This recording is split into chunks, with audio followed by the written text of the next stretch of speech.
right. All right, welcome back to IndyFest. Thanks to all of you stuck around in person and on Zoom for the finale. And we have a great panel to discuss housing, but I'm going to let our resident expert on housing, Tabitha Mueller, who you've already met today, but she's going to introduce and then grill the panel so hard that they'll never return. Never. Last time you come back to IndyFest, right? Welcome to our panel focused on housing. I do want to introduce our panelists and talk a little bit about some of the issues that are facing Nevada right now as we're seeing it. From mortgage and rental prices to tensions between landlords and tenants, housing is a critical issue that touches every single resident of this state. Our panelists today are from all different sectors that touch on housing. I'm really excited to talk with them. And I think that one of the things that we should keep in mind is there's a difference between affordable housing and housing in general. And we'll try and stick to that. Affordable housing is generally for people who are low income or have like an income range. And we can talk about different definitions of that depending on what you're talking about. And then also when we're talking about attainable housing, what is attainable for, say, an average Nevadan, right? And these are critical issues. We're facing housing shortages. We're facing issues around eviction courts. So I'm really excited to introduce our panelists. Starting here, we have Steve Aichroth, who is the administrator of the Nevada Housing Division. Thank you for coming today. Thank you. Then Alex Cherup, who's the interim executive director of Nevada Legal Services. Thank you. Meredith Levine. Sorry, Meredith Levine, who's with the Guinn Center as an economic policy expert for them and director. And then also Stephanie Grant, who's a realtor and community leader as well. So please, if we can give them a round of applause to welcome them, I would appreciate that. I think that the first issue that I have, and maybe Meredith, you might want to take a stab at this, but again, I want this to be a conversation between all of us today, is how has the availability of affordable housing affected the broader economic well-being of Nevada? Thank you, Tabitha. That is a great question, and it's certainly on the minds of so many folks with whom we've spoken lately. And of course, it's everywhere. You read about it, you hear about it. It matters. Folks are cost burdened in housing. If you even look at just inflation, it's about 30% of inflation. Here in Nevada, we are second in excessively cost burdened renters. And when you think about the broader spectrum of what that means, you think about families needing a place to stay, a home, a place to put their head at night. And so you talk about schooling, you talk about healthcare, you talk about the whole spectrum of needs in our state, and the foundation is housing for that. Because if you don't have that security and stability, you really can't engage in other areas of life. And Stephanie, maybe you and Steve might want to take a stab at this one, but what are kind of these key factors that are contributing to the affordable housing shortage and housing shortage in general that we're seeing? Inventory. I mean, I can't say that loud enough. Inventory is an issue when it comes to affordable and attainable housing. I mean, you have first-time home buyers, which is the biggest portion of those that purchase homes. And in order for them to purchase homes, if they're moving out of their rental situation or they're at home with their family or they're, college, whatever it is, they want to be able to purchase a home to start building that generational wealth, right? And if we don't have inventory, if we don't have loan opportunities with down payment assistance programs to be able to help them where they have shortage, or maybe they'll go get some additional funds from their family members to be able to get into the home, they can't afford to purchase these homes. Most first-time home buyers are priced out of new construction because of the cost, unless they possibly go into maybe a townhome or a condo and do like a step up, right, into something that they can purchase down the road. But outside of that, a lot of first-time home buyers, they just don't see the possibility of being able to purchase a home for themselves. They may have to get a cosigner. They may have to move out further from their jobs and schools and whatever they need that's priority for them. And it's hard to hear, but we as Nevada Realtors are trying to do all we can to make sure we fulfill that dream of home ownership. And Steve, what other factors are sort of contributing to this? I mean, I know there's a supply problem, as Stephanie just said. Yeah, I would echo that. It's definitely a supply side which is putting increased pressure on the demand, right? And so, but there's a lot of reasons for that. Rising interest rates. I think I'm far and away the oldest person on this panel. I'm in a home where I don't intend to move.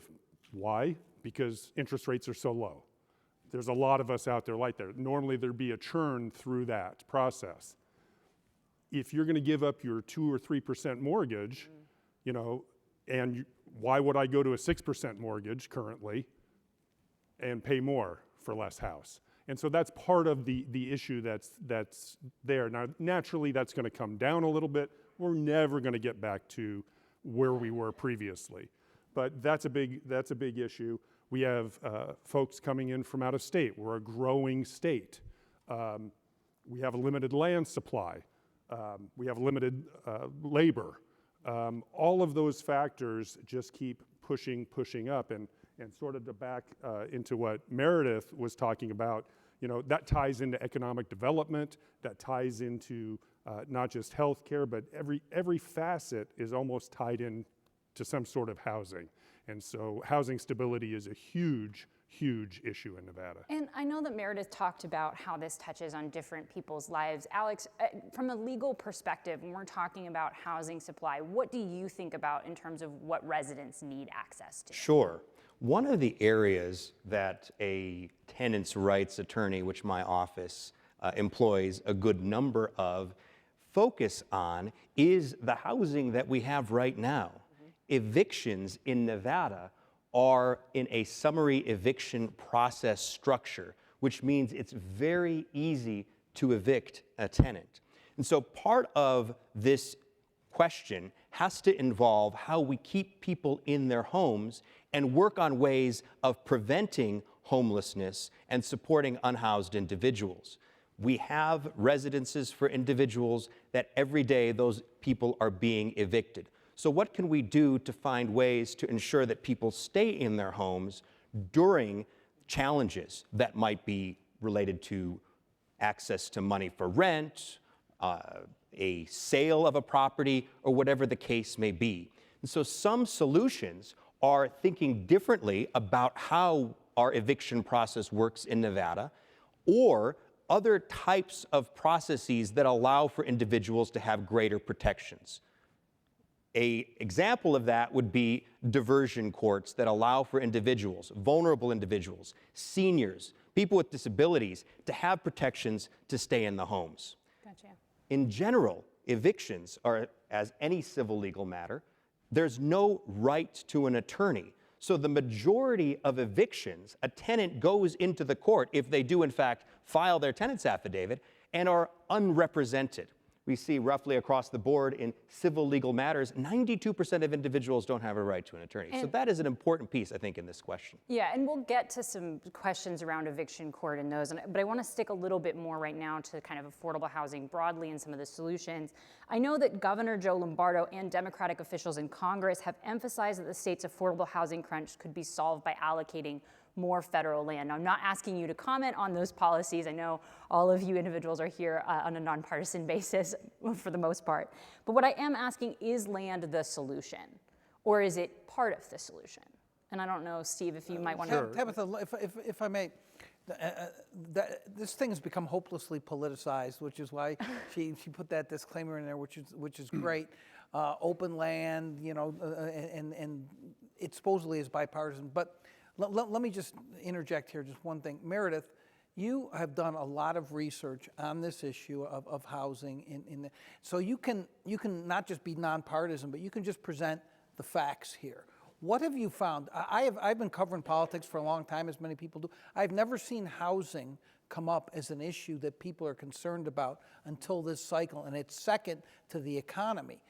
And it's above, believe it or not, for some people may not, way above immigration. It's the economy, housing, essentially, and then everything else. What is really going on? Tell us some of the facts that are unassailable so we have a baseline to talk about this. Okay, so you want me to set the table here? Yeah. I do, The baseline. exactly. All right, I'm happy to do that. Good. So when we talk about it, what we've seen is, particularly since the pandemic, is sort of an exacerbation of issues that were already in process. So if you look back, and I'm not going to do the whole historical dialogue here, but if you look back, we had the Great Recession. And after the Great Recession, we didn't quite get the recovery that we thought we had. There's a lot of boom in there, but when you look at it, you see that not everything recovered in the same way for the same people. Then the pandemic hits. And suddenly people are living differently, demographics are changing. A lot of people are moving into Nevada. And so we have this pressure on demand. And at the same time, as Steve mentioned, we have this real lock-in effect with interest rates. So we're at this precipice where housing is really coming to the fore as a bigger issue than ever because it's putting a strain. And where that strain is at the intersection of supply and demand. And that equilibrium price, I'm making the X with my hand because that's where the equilibrium price is. It's much higher for renters and for homeowners. People want to stay in their homes. People can't get into properties. We don't have the inventory. You then have a big issue with a lot of conflicting factors that are coming together and coalescing to create this crisis. Absolutely. And thinking about solutions to that crisis, can you talk a little bit about what has been discussed, what might be more feasible? And Steve and Stephanie and obviously Alex, feel free to jump into that conversation as well. So yeah, I'm happy to start. I mean, there are certainly a lot of solutions, and there's definitely the ones on the policy side that have been addressed in other states. One example for a lot of people who are familiar with this would know is in Montana. It's often called the Montana Miracle. And what they did there is kind of come in with a mandate and say zoning. We're doing something different with zoning. We're not going to leave it up to the local jurisdictions. We're going to say, we're going to allow different types of development to happen. And if you look at the patterns in Nevada, it's more single-family homes. This is true in a lot of states, if not all states. There's a proportionality there. Now, that doesn't mean that homeownership shouldn't be part of the conversation, because we think that it's a whole spectrum of housing options. But what we're doing here is saying, what other options can we put on the table through things like zoning reform? And of course, land is part of the story. The construction workforce is part of the story. There are so many drivers, and each of them would require its own remedy to address it in totality. And I know that there are existing programs that are aimed at helping, and Stephanie, I see you nodding. What programs are existing? What changes do you think might be helpful for folks looking to find housing situations, whether that's from an assistance perspective or from a home buying perspective? Down payment assistance. So first-time home buyers try to use down payment assistance programs to help them. Now, down payment assistance programs, there's a pro and there are good reasons to use it, and there's sometimes not good reasons to use it. So I try to explain that, especially when I'm in front of my clients, so this is the first time they're purchasing a home and they have absolutely no idea what they're doing. Down payment assistance programs are available out there, but please remember that you may pay a higher interest rate because you're getting this free money towards your down payment that you may not have. And then do you take, if you don't have the funds, do you take the down payment assistance to purchase, to get into the home, and then possibly refinance down the road, or do you not, and you wait, and you save up money to get that lower interest rate, right? So there's pros and cons with down payment assistance. Obviously, yes, if you need that to get into the home, use that, start building your equity, and then down the road you can refinance or move up to a larger home that you desire. But down payment assistance needs to be available for any and everyone that wants to purchase a home. That's the main thing that we are concerned about, is making sure home is not just affordable, it's attainable, to all, because not everybody can afford a home, and then it's sustainable, especially with first-time home buyers.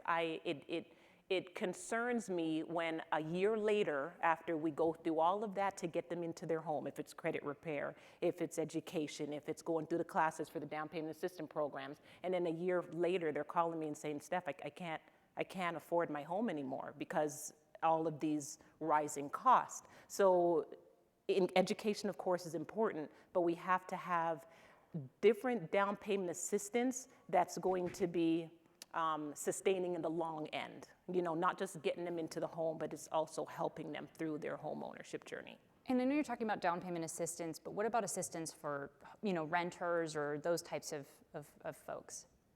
So, we run the low-income housing tax credit program, which is about 10% of the inventory in Nevada.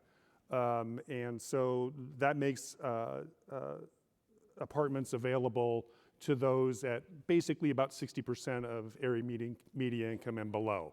And it shouldn't really be phrased as low income, because that really bothers me. But 60% AMI, those are your people who work here at the Durango. Those are the people who work in restaurants. Those are people in the service industry and in the construction industry and in the transportation industry in this state. And so, they need a place to live. They need a place to hopefully just have one job and be able to afford it.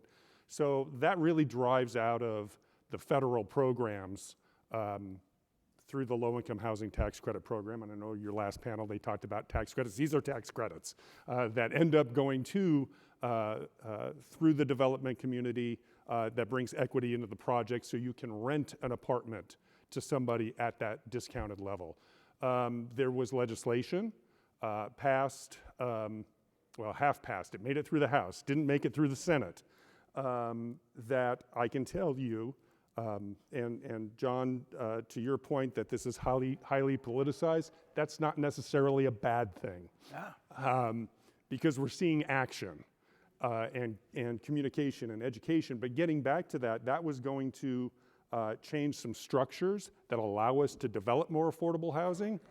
4 of our House representatives, all 4 of them voted for it. Our 2 senators were in place to, if it had reached the floor, to vote for it also. So there is definitely impetus to get affordable housing dealt with in Nevada. And Meredith, I had a question for you, because we've seen proposals to just blanket hand out, down payment assistance to first-time home buyers. Is that the solution here in Nevada?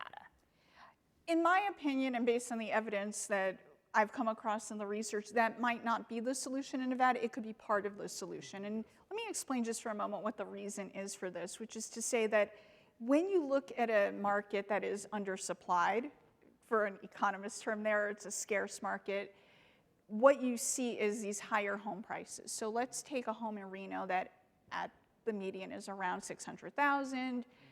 Down payment is X amount of dollars. What's the difference? Even with some supportive programs in between, is say $25,000 sufficient? But I don't want to say that it won't work for some people, because it could, and that path toward generational wealth and equity matters, and so it should be on the table, but we want to think about how we would resource it, and we would also want to think, what is the flip side of where this would be most effective? It would be in a place where there's more housing supply, where that home cost is a lot different, and then you don't need to make up the difference in that payment to get into the home. And then to Stephanie's point, of course, about the sustainability once one is in the home. And do you want to add to Yeah, and I would add, and down payment assistance kind of fits in that demand end, but it doesn't really address supply. And so what we're trying to work through at the division is how do we lower the cost of construction so that home builders, and this is a new space for us, this is not something that most state housing finance agencies play in, but across the country we're starting to see this. How do we lower that cost of construction to build a home that somebody who is already paying $2,500 a month in rent can now afford? And that's really, if we can sort of unlock that and get builders to want to participate in that space, that's going to be a huge benefit to getting people out of apartments into lower priced homes and kind of create that ecosystem again. And from a legal aid perspective, you have tenants who are in housing situations right now. What are you thinking about in terms of the part of the solution and as part of this discussion? Right, I think it's a 2-part solution, and one is stopping the bleeding of individuals losing their homes, being evicted, and the large unhoused population. I think the last point in time count was around a little less than 8,000 for unhoused individuals in southern Nevada. So that's an important piece. Also in this discussion is habitability. Not only having access to housing, but having access to quality housing, habitable housing. And the laws in the state make some of these issues, whether it's essential services or habitability issues very difficult to implement, especially when you're low income. And these can be very, very challenging for quality of life. We're talking mold, we're talking rodents, roaches, a whole host of very, very challenging environments that people are in. In addition to that, we have an abundance of fees. And we've seen recent housing providers under supervision and being held accountable for matters related to habitability and fees. You know, $55 application fee, $500 reservation fee, a utilities fee. So this also adds to the complexity of individuals not only being able to stay in their homes, but having quality in where they live. And thinking about this issue, is we've talked about the politicization of housing. We saw in the legislature there were a number of housing bills that were proposed, there were a number of housing bills that were vetoed. And I know that Alex and Stephanie, you come at this from sort of different perspectives. I'm wondering, where do you think realtors and legal aid attorneys can find compromise or maybe agreement on some of the things that we might be able to see done in 2020? We weren't sure you could find it. That's why we put Meredith between you. You're the buffer here. It's all about communication. I mean, we're always open to have that conversation at the table and try to, you know, find some type of a middle, right? We can agree to disagree, always, but just having that conversation, because it's all about the people. That's what we're talking about. That's what we're concerned about. That's what we're focused on, is the people, our local community, and making sure they're taken care of. So it's all about just having that conversation. It's the same thing with the realtor and their clients, and the landlord and the tenant. If everyone is talking to each other, a lot of issues can be resolved. Yeah, I couldn't agree more, just to build on that. I do believe communication is key here. What's important, and where we all can agree, is it's beneficial if there's a tenant and a landlord and they are getting along. Yes. And the best way to achieve that is finding ways to communicate before it gets to the point where we're sitting in a justice court setting and a decision is being made there and somebody might have to be removed from their place of residence in the next 10 days. So one of the areas, and I talked about this before, is diversion programs. Programs that assist and allow for individuals to work together, tenant and landlord, to find ways to stay in homes. A good example of this is the new housing court in the Reno Justice Court, that in a non-payment of rent setting, an individual, if eligible for rental assistance, can then go in front of this housing court, and within the next 30 days, we can collaboratively arrange for that rental assistance to be provided to that landlord. And you're touching on a program that I think was stemmed from the pandemic. And Meredith, you talked about the pandemic. I'm curious, what did we learn from the pandemic about how to run rental assistance programs? What issues might there still be with that? And anyone is welcome to kind of take a lead on that one if you'd like. It's you. I can jump in a little bit more briefly on this, and I do think that we need to move beyond the rental assistance discussion and into a broader solution-based thought process, which includes these types of diversion programs, which includes rethinking perhaps how the summary eviction process works. Rental assistance was, during the pandemic, it was one of the largest amounts of money given to any industry, and was successful in that particular time period, as you know. At this point, though, transcending into a broader solution that looks at ways that we can communicate and collaborate through different structures within the court is the way to go. One of the starting places there might be for extra protections that exist for seniors and individuals with disabilities. We already have some protections that exist under law that if you have a disability or you're over 60 years of age, then you are able to remain for a longer period of time, say in a no-cause eviction notice. But finding ways to have additional protections for the most vulnerable is often the best place to start to thinking broadly about how we can reimagine a state and community where those tenants and landlords are able to work together to keep those individuals in their homes. And Steve, I'm curious from where you're sitting at the Nevada Housing Division, is there anything that the Nevada Housing Division needs that hasn't been able to access yet, or resources, or just needs more longevity time for some of its programs? You know, primarily it's a bit of an expansion on what we're already doing. Is sort of that would be our meat and potatoes, if you will, to just continue to do more. You know, talking about pandemic assistance, the state received roughly about 2.8 billion. 566 million of that went through the division, or is going through the division currently. And we've done a pretty damn good job of getting projects out of the ground, and that's a credit to my staff and my team and the communities and local jurisdictions, and I say this ad nauseum. If there's a silver lining to that pandemic, and the advantage that we have in Nevada, it really brought local jurisdictions, housing authorities, players, legal aid, Guinn Center, Realtor. It brought us together to try to deal with some of the programs that were coming out and how do we effectuate those through the state. So that one-time funding was great. More funding, so much the better. Is, you know, we kind of have a proof of concept, if you will, to get money out the door.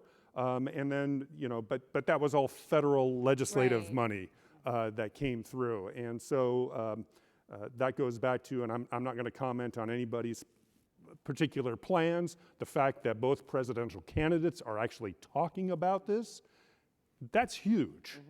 Okay, now it's up to this group and housing stakeholders and other folks to kind of communicate exactly what those solutions are, how we're going to get from point A to point B, and to educate the public on what is available to them. And I'm curious, obviously this money was extraordinarily helpful for the state, but it was a one-time suspension.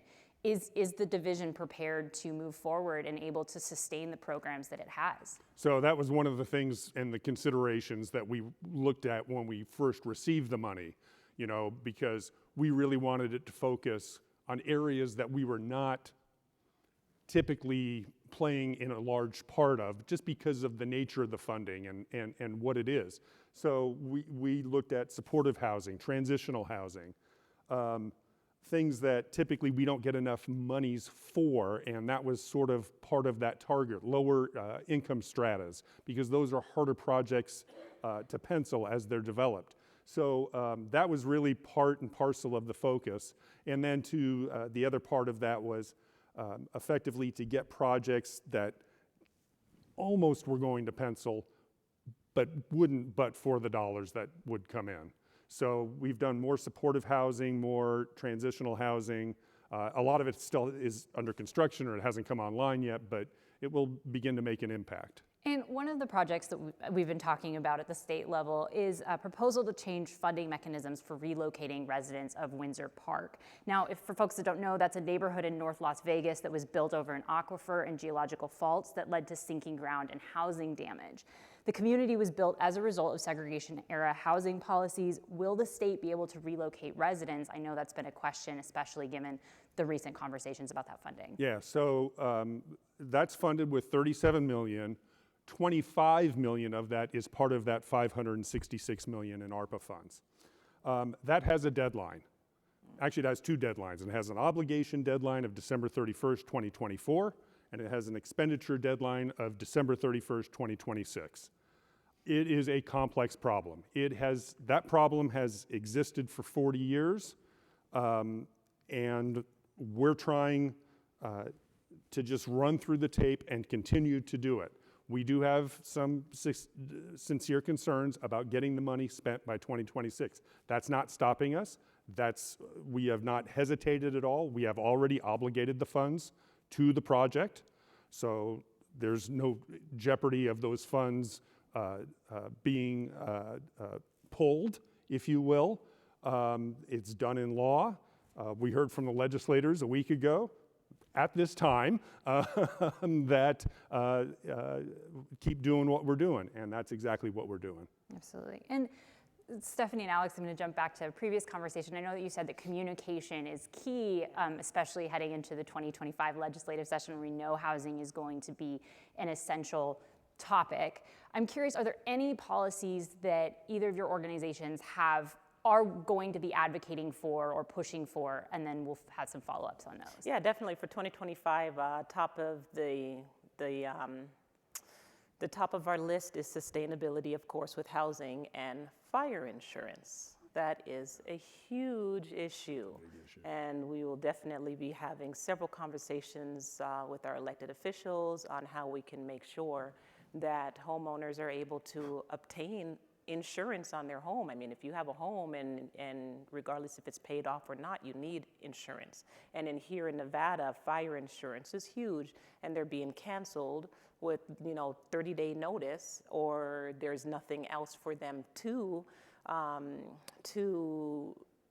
there's not quotes available, or there's not other policies available for them. How do you have a home without insurance? So those are two of our main topics that we'll be pursuing next year. It's interesting you mentioned the fire insurance, because last night actually, John was talking with Mark Wahlberg, and Mark Wahlberg mentioned that even getting fire insurance for his home was a difficult process. So. Yes. Yeah, it's something, and I know that Washoe County too, especially with the recent fires up there, the Davis fire, they've been discussing that as well. Yes, and it goes hand in hand with affordability, right? So most of the times when you purchase a home, you have your list of your down payment, your closing cost, your home insurance, quotes, your mortgage, your taxes, your principals, your interest, all of that, right? So you have that all calculated by the end of the day, and you know monthly what your mortgage payments are going to be. If you're in an HOA, then you have to add that on top of it. Now you have insurance that gets canceled, and then you get stuck with this insurance that's maybe double or triple the amount.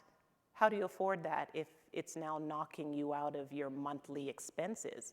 On top of you have, if you have children and you have to deal with school and you have car notes or you have transportation expenses, you have to eat, you got to wear clothes, all of that. So it's a cost that's now could possibly jeopardize somebody from continuing to own that home. Right. And Alex, is there anything that you're pushing for? Sure. At Nevada Legal Services, we can't endorse any particular policy or bill, but one area I think that's important to consider right now that is being discussed, I think, by all of the folks on stage, is the summary eviction process, which I hinted at earlier, and the idea that we have a civil legal arrangement where, and it's the only civil legal arrangement that I can think of, where the answering party files first. In other words, if you think of a civil legal matter, somebody files a complaint and then somebody answers. In summary eviction, the notice is placed on the door, is placed with the tenant, does not go to court, does not appear in court, does not become a matter until the tenant files the answer. This can be really confusing. How is it confusing? Well, if you have that notice posted, in certain types of eviction matters, if you don't act, then within a period of time, 1.5 weeks to 2 weeks, you may be evicted even though you have a defense. So that is an important piece when thinking about the legal dynamics. One of the solutions, or a part of the solution, is really focusing on community lawyering. We've got Legal Aid Center of Southern Nevada's Self-Help Center in Las Vegas. They see roughly 60,000 individuals that come on through. In 2023, there were 86,000 evictions throughout the state of Nevada, eviction matters filed. That's not even including those that didn't make it to the court. We at Nevada Legal Services every Wednesday morning are in the North Las Vegas Justice Court from 8:30 to 12. Individuals can come through and have access to a tenants' rights counselor and an attorney to get more information. What's important at the end of the day when it comes to evictions is thinking about the problem right in front of us, which is the structure of how evictions are coordinated in Nevada. Knowledge is power. One of the parts of legal aid is we have a lot of numbers, right? And we got some number experts here that know much more about the figures than I do. But there's, in our field, we have what's called the datification of justice, where we're more studies, more numbers, and nothing against numbers and studies. But it is definitely apparent to the individuals who are experiencing evictions and those who are providing representation to those who are being evicted that the problem is clear. We need to find a way in which we can create that structure, whether it be eviction diversion programs, whether it be a summary eviction process where, say, it's like any other legal matter in a civil court, or if there's aspects where people have more access to attorneys. So the datification of justice in rock and roll terms, it means it's just like you don't need a weatherman to know which way the wind blows. So that's the same type of mentality there. But as far as us thinking about this from a systemic process, a plan that incorporates those solutions, increases communication, and finds ways for us to work together as a community to make the process of access to housing more human-based is essential. Tabs, can I jump in and Yeah, go for it. ask a couple questions? First of all, Alex, I love your technique of saying, as I hinted at earlier on summary evictions when you had mentioned it like 4 times to make sure that's an interesting technique. But I'm really interested, I'm glad you explained exactly what the process is, because it's gotten a lot of talk. I would think that you would think that a lot of the bills that the governor vetoed were good bills, while Stephanie would think that a lot of the bills that he vetoed were bad bills. So my question is for neither of you first. The first question, Meredith, you've researched a lot of this stuff. Are there changes in the laws that you think could help ameliorate the problems with housing? Possibly. And what I say by possibly, what I mean here is that there are always options and legal remedies or statutory remedies. There are things that we can do. A lot is in law already. The question is, what can we do to strengthen some of the provisions, and where can the state play a role in so doing? And so when you look at the world of housing, you see a real federal presence, you see a local presence. The state is newly a partner, and I mean the state as in a given state. They're new to the game, so to speak, and so to imagine that the state could come in and think about how they might help incentivize jurisdictions, how they might work with nonprofits, how they might work with the federal delegation to bring back our fair share of dollars, that's where the state can kind of play that role in navigating the landscape and working through some of these problems. For a non-politician, you're pretty good at not giving any specific laws that could be changed. One other thing I just want to ask about, Tabs, and I'll give it back to you. Is that $600,000 median price in Reno, correct? Yeah. Is that what it is now? Yep. So let me ask the whole panel this then, because I was around, as probably all or most of you were, in 2008 when the housing bubble burst. Should we be worrying about that again? I'll take a stab at that first. It's a concern, but it's not a great concern. Yeah. Because lending practices were completely modified. That's what really drove that up. Subprime loans and all the Yeah, rest of it? all of that. But the fact of the matter is, we don't have enough supply.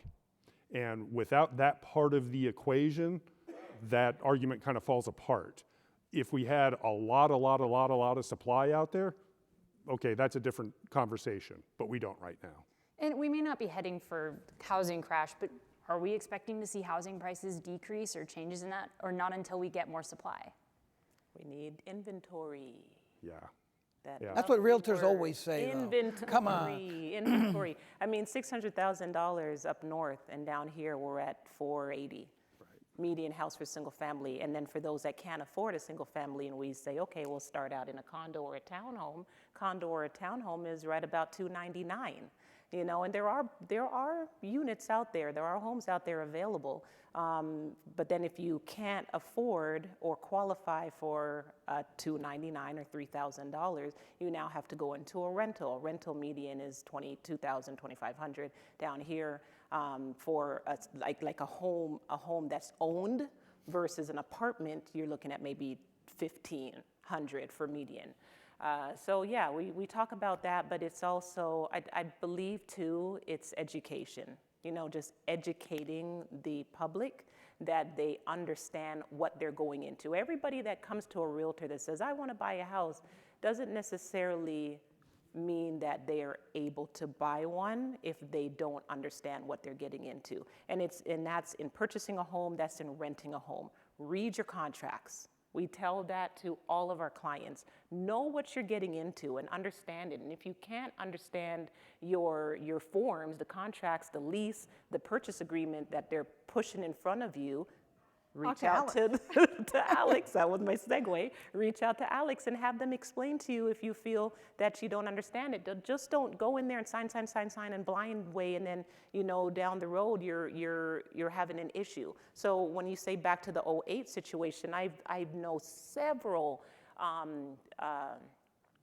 homeowners that own multiple properties that they had to let them all go, because now you would have tenants in your properties that are renting it, but because of the crash, the homeowners had to pay the difference. That's not an investment. So if they have a tenant that's in their property and they couldn't even afford to take care of the whole mortgage, now the homeowner had to pay the difference. So moving forward now, people will say, oh, do you think we're going to have a crash? No. Do you think prices are going to come down? Possibly not. I mean, with the influx that we have from California, possibly not. Now you have so many opportunities for different sports to go see and view and enjoy that we never had before. People are coming to Las Vegas because Las Vegas is just the entertainment capital of the world. So that's, of course, driving up prices. But if we don't release some land, and affordable, attainable land, it's just going to keep increasing. But aren't there also solutions for infill and yes, infill, and zoning as well for existing land? Yes, and that's the problem. We have that discussion as well. You'll have these 2, 3, 4 acres that are just vacant land that's sitting in the middle of developed community. So you want to now develop on that land and hopefully have it affordable or attainable. But then you have the neighborhood, the communities around them that say, no, we don't want this project that is now they consider low income when necessarily it's not. You can have a school teacher that's trying to purchase a home, a casino worker that's trying to purchase a home that wants to find something that they can afford. So we're looking for different options, but then the public is not educated to understand what it is that the builders and the construction, what we're trying to do to find these options, these different opportunities for additional housing. And Meredith, I was wondering if you could add on to this, because I know we keep talking about inventory, but what else do we need to understand about this issue? Well, let me actually just add on to the infill go point, for it. because if I may, which is actually 2 points. One is on the infill. So we spoke to more than 50 Nevadans about this issue who are subject matter experts, and it was really educational and inspiring to know that a lot of people are just trying to get this fixed. But what I also want to say about that is one thing we heard is about these infill projects and what the challenge is for developers. And so when you look at a developer and they say, quote unquote, that the project won't pencil, it means that there need to be some financing or funding sources that come in that can help with some of those infill projects as we think about the land question. So that's one point. Another point I want to make is when we talk about availability and is there a true scarcity problem, I think that you made a really great point, which is to say that above a certain income level, there might be an available home if you're going to pay $450 in Las Vegas or $600 in Northern Nevada, but you have these extremely low income household, extremely low income renter households. We have 14 per 100 in the state. That's National Low Income Housing Coalition data. And that 14 is 51st in the nation. And so when we think about that, I don't think I answered your question, but I just wanted to kind of highlight those 2 points. Now, if you want to know something else that we want to talk about with respect to housing, I think I would mention, again, the federal piece, which is the low-income housing tax credit, which Steve mentioned, the LIHTC. It is one of the biggest affordable housing tools in the toolkit. It's important to keep that sustainable, but then the other part is Section 8. We do not get our fair share of Section 8, and demand and supply are, again, moving in those opposite directions there. And one option is to pose to the federal delegation, and they've been trying to do this, this is not new, is to update some of those formulas that are disadvantaging the West. And that would be an area of real making a difference on the demand side. And I know we're kind of coming up close on time, so I just wanted to end with a question is, if you had to have the audience leave with one idea from this panel, what would that be? And briefly, because of time. And you can't use the word summary evictions. I'm kidding. So Steve, we'll start with you and kind of go down the line. I would say it's solvable, but it's going to take quite a bit of time, right? This problem did not start overnight. It's not going to get solved overnight.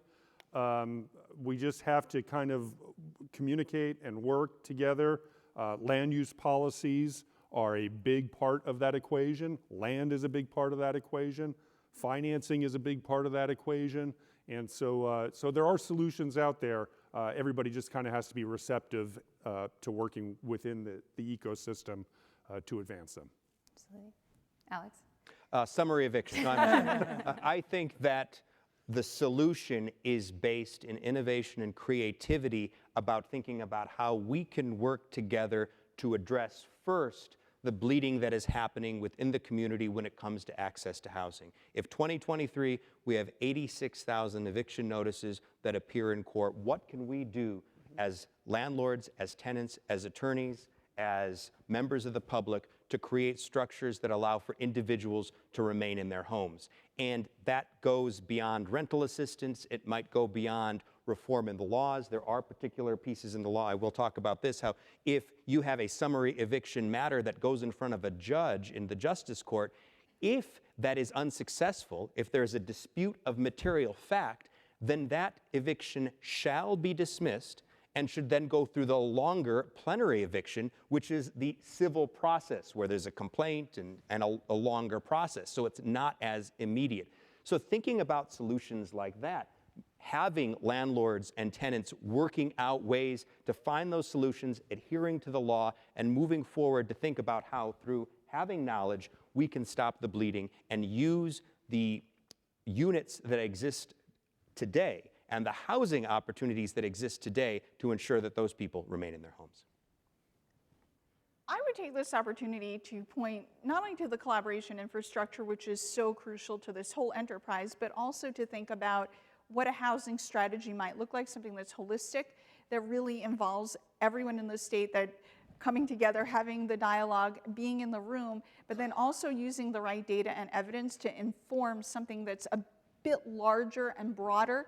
And I think that we're moving in that direction. We're understanding that it can't just be this piece of legislation or that piece here, and we're going to work over here. It's all coming together in a way that it all integrates and can be effective for the people in our state. Mm-hmm. And I was going to say the same thing, opportunity. Opportunity has to be there and it has to be available for all. Housing, we Nevada Realtors believe that housing has to be available for anyone and everyone that chooses to become a homeowner, to be able to get into some type of a housing, and that opportunity has to be there, regardless if we're using different programs, if we're using, if they're starting out as a rental and then moving into a home. We have to make sure that opportunity, that's the American dream, right? And a lot of people don't see it as a dream that they can attain. And we want to make sure those opportunities are there regardless on what end of the scale they are, to be able to have a place to live and have shelter. I want to say that obviously what Steve said is right, is that it's not going to be solved overnight. It's more complicated than the politicians want you to think it is. But I do want to put in one plug here for the Guinn Center, and that is that as the politicians try to solve this, as community leaders try to solve it, the Guinn Center is a great repository of factual information that can be trusted. Because if you don't agree on the facts, you're never going to get anywhere. So kudos to you and the Guinn Center. Thank you, John. For what you do. What a great panel to wrap up on. What a great job of guiding the discussion Tabitha did. I want to thank you all for coming. I also want to thank everybody here and on Zoom for coming to IndyFest. I wish we could do a third day. Actually, I don't, but I'm supposed to say that. But next year, maybe we'll do 3 days. Thanks to everybody for coming. I really appreciate it. Thank you.